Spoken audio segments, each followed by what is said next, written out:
Hello, everybody. So this was a little bit of a tough one to organize for us. Thank you very much for attending. We've got 3 speakers. We're really thrilled and honored to have here today from 3 different parts of the world, in America, Europe, and Korea. So the challenge was to find the suitable time for the speaker to talk, and thanks to Professor Kim's flexibility, we managed to do so. So thank you very much for being there. That's our second meeting. In our first meeting, we wanted to address how we can capitalize on super high resolution achievable at whole tri-field fMRI, looking at the pros and cons of different acquisition protocols, analysis strategies. And here today, instead, we would like to focus more on what can we really do, what is achievable, and what is the future direction of a high field fMRI.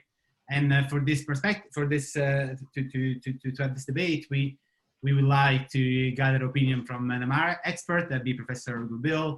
Then we'll have an electrophysiology opinion, and that'd be Professor Meloni. And then Professor Kim is gonna be kind of like speaking in between. And I'll be doing both and kind of bridging the gap between electrophysiology and MR. So that's how we designed, or we envisioned this meeting to be. So the first talk will be Professor Kim, because it is already very late over in Korea, and so I would like to accommodate his kindness. And yes, I'm going to leave the floor to Renzo to give an introduction and a little bit of an overview before leaving the floor to the speakers. All right, thanks. Just a few technical notes. Please keep your microphone muted unless you want to ask a question during the question periods. If there's too much background noise, we might even need to use the hand raising feature that you're probably all expert in using it now. Also note that this session will be recorded. And eventually, as soon as the speakers give consent about having slides published of unpublished data, the talks will be available on YouTube dependent on when we get the consent, maybe in a few months or a few weeks.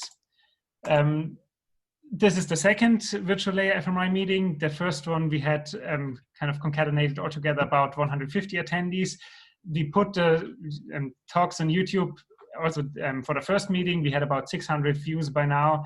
And Cheryl Allman, Camille Uluda, Luca and myself put the slides and a brief summary and abstract on Zenodo, so you can refer to it with this DOI.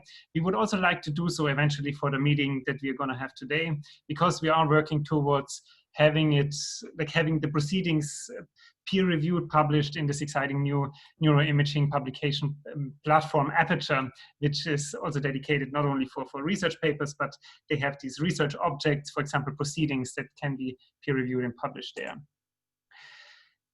For those of you who didn't attend last time, and for those of you who did, it's just a reminder, the goal of this virtual layer fMRI initiative is to, as Luca phrased it last time, a platform to keep in touch and discuss current issues in high resolution fMRI. And this is a virtual succession now of previous layer fMRI initiatives, maybe the earliest started by David Norris and revived from Cheryl Allman.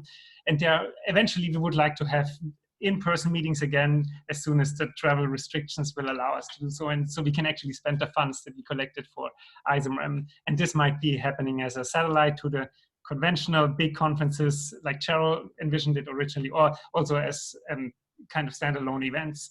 There are parallel initiatives going on too, so don't forget to also register for Esther Kuhn's Brain Depth Layer MRI meeting in May, which probably will also end up being a virtual event with dedicated hackathons about laminar fMRI analyses afterwards. And there's also this parallel FENS mini conference that Lars Muckli organized with very similar discussions that we hopefully will also touch on today. In order for the network not to become monopolized, it really depends on input from its members. So please engage more. Like last time we had this survey about topics that might be discussed in the future, or speakers that should be invited for the future events. And even though in our line of work, we are kind of used to small signals, the turnout was still rather low. So please engage more. Like the more people engage, the fairer and more democratic the selection of topics and speakers can be, to avoid potential implicit biases about like time zones, groups, And in fact, I would be very much in favor if I myself would not be included in the planning of the next meetings. But for that, people need to be engaged more. For example, use Gerald's Slack channel here, and Luca might be able to form some sort of panel for these decisions of topics and speakers who should talk at the next meetings. Yeah, Luca already introduced that. We want to talk about laminar fMRI and electrophysiology, the correspondence thereof or the lack thereof. And without further ado, I would like to switch screens now to our first speaker, which is Miss Songyi.